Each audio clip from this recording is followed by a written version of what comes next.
The first time I noticed something was off about Lisa, I told myself I was imagining things. We've been married for 9 years. 9 years of shared dreams, struggles, and laughter. I was working as a software engineer for a firm that required me to travel frequently, but Lisa had never minded before. She always assured me she understood, that she was proud of my hard work. But recently, things felt different. It wasn't the obvious signs of infidelity, the lipstick on a collar, mysterious late nights out. It was something more subtle. The way she'd smile at me, but her eyes wouldn't quite meet mine. How she'd quickly minimize a tab when I walked into the room, or the way she kept her phone face down on the kitchen counter. One night, while eating dinner, I casually asked, "How was your day?" She hesitated before answering, just for a fraction of a second. "Oh, same as always. Work was busy," she said, taking a sip of her wine. Lisa worked as an interior designer, mostly freelancing from home. But over the past few months, she'd started mentioning client meetings more often, meetings that seemed to pop up at the strangest times. I wanted to trust her. I needed to trust her. But doubt had started creeping into the corners of my mind, whispering things I didn't want to hear. One night, as I lay in bed beside her, I turned to face her. She was already asleep, her breathing soft and even. I stared at the ceiling, feeling the weight of uncertainty pressing against my chest. Lisa had always been affectionate, but lately, her kisses felt routine, mechanical, even. When I wrapped my arms around her at night, she'd stiffen for just a moment before relaxing. Maybe I was imagining it. Maybe I was letting paranoia get the best of me. Then there was her phone. Lisa and I had always been open with each other about our devices. Neither of us had passwords the other didn't know. But about a month ago, she changed hers. When I playfully asked about it, she laughed. "Oh, I read an article about cybersecurity. Just being cautious," she said. It was a reasonable answer. Logical, even. But something about it didn't sit right. Then, 2 weeks ago, something happened that truly set me on edge. I came home earlier than expected from a meeting, walking in through the front door just as Lisa was hanging up a call. She flinched when she saw me, her eyes widening for the briefest second before she forced a smile. "You're home early," she said, tucking her phone into her pocket. "Who were you talking to?" I asked casually. "Oh, just a client," she said, but she was already moving toward the kitchen, away from me. I nodded, pretending to accept her answer. But the way she rushed to change the subject, the way her body tensed, it wasn't normal. That night, I couldn't sleep. My mind kept replaying the scene, analyzing every micro-expression, every hesitation. Lisa had never been a good liar. She was too expressive, too emotional, and I was beginning to realize that she was lying. Still, I didn't have proof. That proof came 1 week later, in the most unexpected way. I had just returned from a 3-day work trip in Chicago. Exhausted, I dropped my bags by the door and walked upstairs to our bedroom. The house was quiet, save for the occasional hum of the fridge downstairs. Lisa was asleep, curled up on her side, her back facing me. Her laptop was open on the nightstand, the dim light from the screen casting a glow across the room. I moved closer, intending to shut it and climb into bed. But then I saw the screen. It was an email inbox. Lisa never left her email open. She was meticulous about clearing her tabs before sleeping. But there it was, her inbox waiting to be explored. A pit formed in my stomach. I knew I shouldn't invade her privacy. I knew that if I clicked, there would be no going back. But doubt had already poisoned my thoughts. And in that moment, I had to know. I clicked, and my world fell apart. My breath hitched as I scanned the email subject lines. My hands felt ice cold, my heart hammering so hard it drowned out every other sound in the room. The inbox was filled with mundane messages, work updates, newsletters, promotional offers. But then, something caught my eye. A folder. Private. Lisa had never been the type to keep secrets. She wasn't the kind of person who needed a private folder. Unless... I clicked on it, and there it was. A series of emails between Lisa and someone named D. I opened the most recent one, my pulse pounding in my ears. D. Tonight was amazing. I can still feel you on my skin. When can I see you again? Ball rose in my throat. I forced myself to keep reading. Lisa, I miss you already. Next week, same place? He's away again. I'll have the whole night to myself. That was me. My vision blurred. The words on the screen burned into my mind, each one twisting the knife deeper. I kept scrolling, my fingers trembling as I opened more messages. There was no ambiguity, no room for doubt. Lisa wasn't just having an affair. She was orchestrating it carefully, planning around my absence, lying to my face while I worked to provide for us. Andy, I needed to know who he was. I clicked on his email address and saw the domain. His full name popped up automatically. David Carter. My best friend. The air left my lungs. The room spun. David had been my friend since college. We had built careers side by side, supported each other through life's ups and downs. He had been at my wedding, had given a toast about how Lisa and I were meant to be. All the memories flooded back at once. The way Lisa laughed at his jokes, how they always found ways to stand near each other at gatherings. The lingering glances I had ignored. The gut feelings I had brushed off. I had been a fool. I closed the laptop and stood over the bed, watching Lisa as she slept peacefully, unaware that her world was about to shatter. I had two choices: wake her up and confront her now, or plan something far worse. And I wasn't about to let them get away with it. The next morning, I forced myself to act normal. I kissed Lisa on the cheek as I got up, just like always. I brewed coffee, made small talk, pretended like nothing had changed. But inside, I was already 10 steps ahead. Lisa thought she had me fooled. She thought I was blind, oblivious. She had no idea what was coming. That day, I took off from work, but I didn't tell her. Instead, I started gathering evidence, screenshots of the emails, timestamps, everything. I even called my lawyer. Prepare for a divorce, I told him coldly. And make sure I walk away with everything. Then, I reached out to David. I kept it casual. Hey man, been a while. Want to grab a drink tonight? He responded almost immediately. Of course. Same bar as always. Perfect. I wasn't just going to expose them. I was going to destroy them. I sat at the bar, nursing a whiskey as I waited for David to arrive. My mind was sharp, but my heart felt like a live wire, buzzing with barely contained rage. David strolled in, all smiles, clapping me on the back like nothing had changed. Like he wasn't sleeping with my wife. Man, it's been too long, he said, settling onto the stool beside me. I forced a smirk. Yeah, it has. Been busy with work. You know how it is.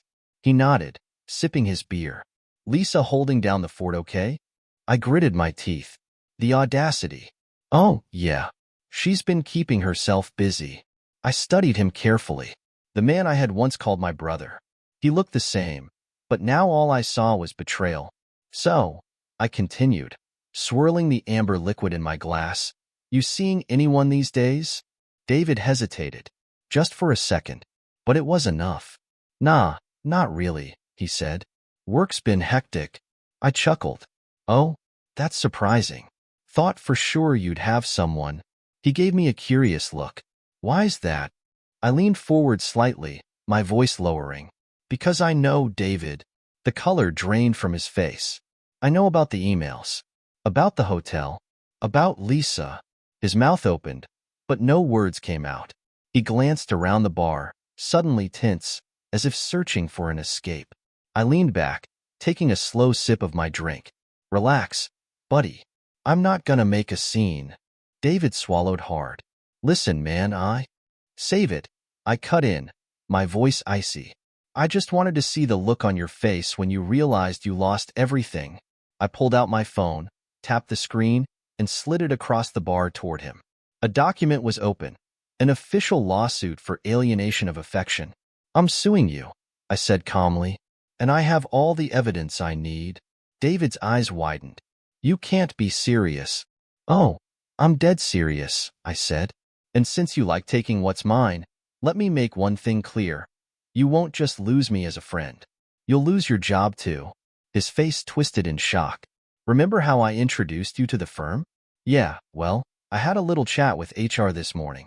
Turns out, they don't take kindly to hiring men with integrity issues. Your resignation will be expected by the end of the week. David's breathing turned ragged. Come on, Man, please. I grabbed my phone, stood up, and tossed a few bills onto the bar. This is only the beginning, I said. Enjoy what little you have left.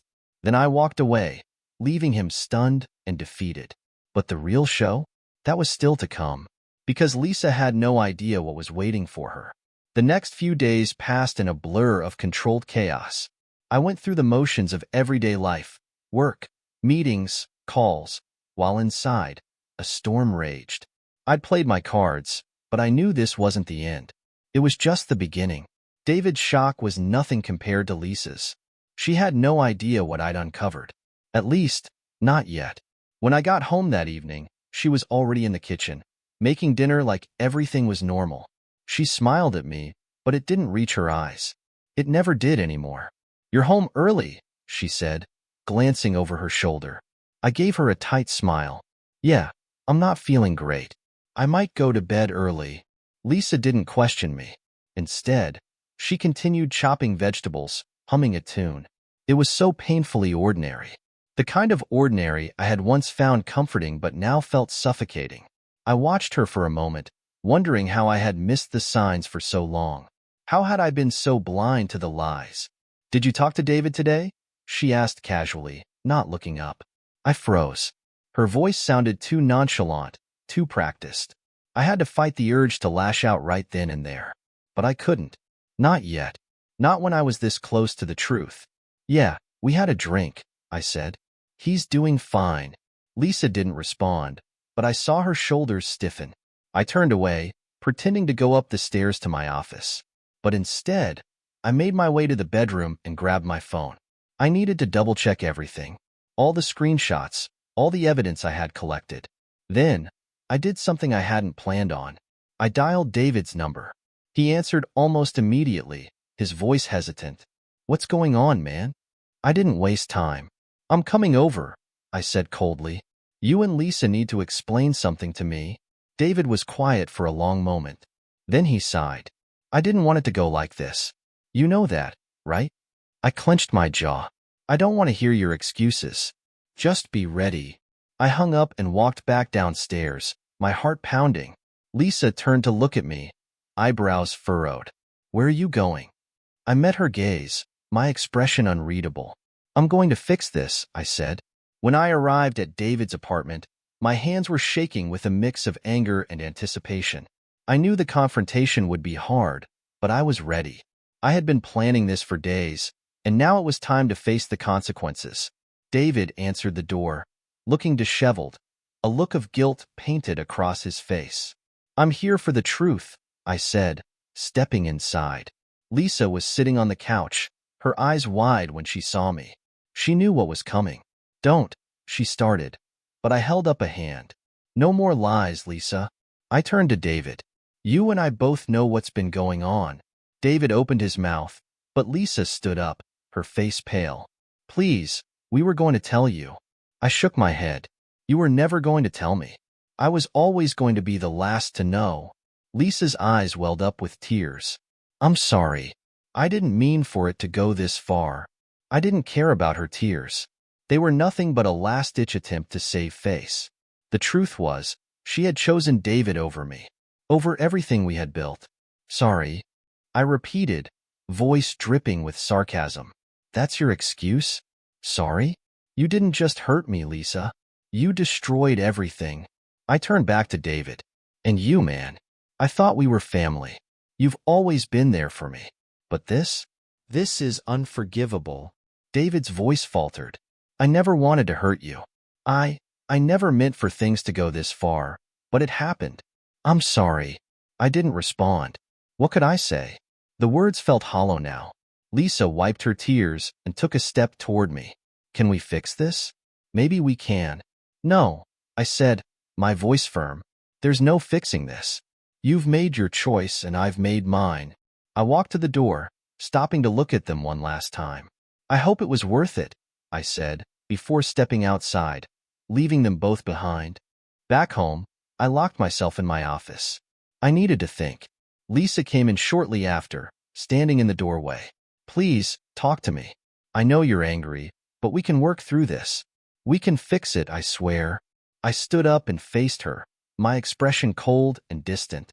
No, Lisa, you can't fix this. You've already lost me. She shook her head, eyes wide with disbelief. But I don't care. This is over. I'm done. Lisa's face crumpled as the realization hit her. There was no apology that would make things right. There was no turning back from what she had done. You're just going to throw everything away, she whispered, her voice trembling. Yes, I said quietly, because I deserve better. I didn't wait for her to respond. I walked past her, heading toward the door. As I stepped outside, I couldn't help but feel the weight lifting off my shoulders. I was free, and it was time for them to face the consequences of their actions. The days that followed were a blur of paperwork, lawyers, and finalizing everything. It felt surreal, almost like I was watching someone else's life unfold in front of me. But each step brought a sense of clarity, of finality. Lisa tried reaching out multiple times, calling, texting, showing up at my office. At first, I considered picking up the phone, hearing her out. But then I remembered the lies, the deceit, the betrayal. It wasn't just one mistake. It was months of calculated decisions. One night, I sat at my kitchen table, the paperwork from the divorce settlement spread out in front of me. It was done. Everything I needed to sign, everything I had worked for, was now in my hands. I took a deep breath, my fingers hovering over the final page. I didn't hesitate. I signed. The weight of the pen on the paper felt heavier than I expected, like I was erasing a part of my life I could never get back. But as the ink dried, I realized something. I wasn't erasing that part of me. I was evolving. The next morning, I woke up with a clear mind. I wasn't angry anymore. The rage had faded, replaced by something stronger, resolve. I had taken control of my life. I had chosen to move on. Lisa had called again, leaving another voicemail. Her voice was desperate, pleading. Please, don't do this. We can work it out. I love you. I made a mistake, but I'll do whatever it takes to fix it. I listened to her words, but they didn't stir anything in me anymore. The truth was out. She had betrayed me in the worst way possible, and there was no going back. I didn't need her lies or her empty promises. The only thing I needed now was peace. The court date finally arrived. I stood in front of the judge, my lawyer at my side. David had not shown up. Not that I expected him to. It wasn't about him anymore. This was about me, about taking back what was mine. The judge was fair, concise, and the decision was clear. The settlement was in my favor. As I walked out of the courtroom, a weight lifted off my shoulders. It was over. The chapter of betrayal, heartbreak, and confusion had closed. I took a moment outside the courthouse, letting the cool air fill my lungs. I felt lighter, free. It was like I was walking into a new life, one where I had control. Months passed, and life began to fall into a rhythm again. I started focusing on the things I had ignored for so long. My career, my passions, my friendships. It felt good to rebuild, to move forward with a sense of purpose. David's absence from my life was a reminder of what I had been willing to lose and what I had gained instead. The people who truly mattered to me, the ones who stood by my side, were the ones who remained. I reconnected with old friends, spent more time doing things I loved. I traveled to new places, took on new projects, and most importantly, I rediscovered who I was without the weight of deceit hanging over me. One evening, I found myself at a small cafe in the city, a place I had always wanted to visit but never had the time for. As I sipped my coffee, I realized how far I had come. I had built my life on honesty and integrity, and while the past would always be a part of me, it no longer defined me. Lisa and David had paid the price for their betrayal, but I had gained something far more valuable, my peace. I wasn't angry anymore. I didn't need to be. The future was mine to shape, and I was ready for whatever it had in store. This journey had been difficult, one filled with pain, rage, and betrayal. But through it all, I had emerged stronger, wiser, and with a clearer understanding of who I was. The road to recovery wasn't easy, but I had learned the most important lesson of all. I was enough, and I didn't need anyone else's validation to feel whole. As I looked toward the horizon, I knew I was finally free. The past no longer had a hold on me, and the future, for the first time in a long time, seemed full of possibilities.